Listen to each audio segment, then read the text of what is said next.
It was summer 2013. Trayvon's killer had just been acquitted. And I was in a conference room a few miles away from Sanford, listening to panel after panel on justice. And I was feeling more lost by the minute.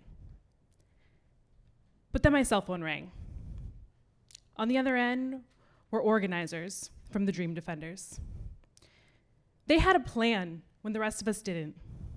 They were going straight to the governor's office. They thought they might get arrested and that having a lawyer around wouldn't be such a bad idea. So I got in my rental car, I drove the 5 hours to Tallahassee, not knowing what I was gonna find on the other end. That first night, no one got arrested. And the second night, no one got arrested either.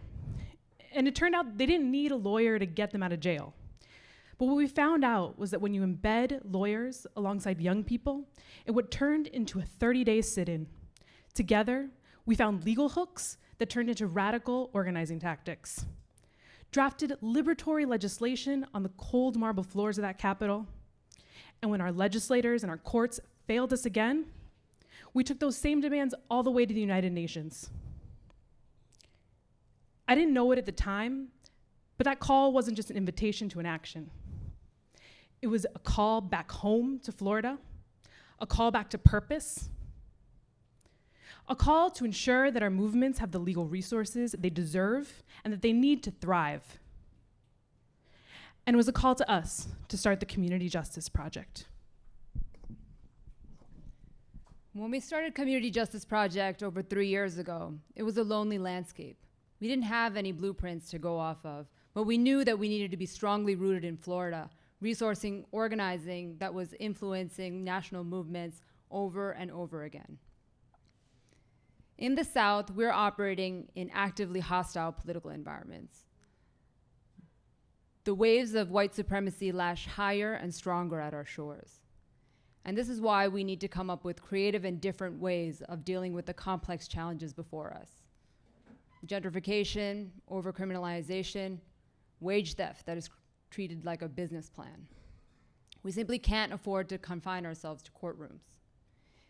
And this is why Community Justice Project has come to be an important part of the movement ecosystem in South Florida.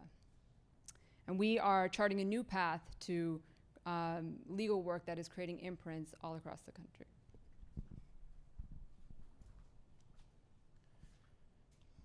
Over the years, our work and our model has helped shape and expand a national conversation on movement lawyering. We're working side by side with neighborhood leaders to reclaim and preserve neighborhoods like Little Haiti and to cement community control of land. We're pioneering new models of how law and organizing can support domestic workers, farm workers, and taxi drivers.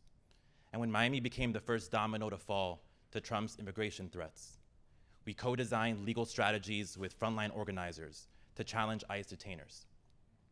Our work has taken us to courtrooms and commission hearings, from protests to poetry festivals, because we understand that in this particular moment, we must go beyond the law to reimagine what movement lawyering can and should look like.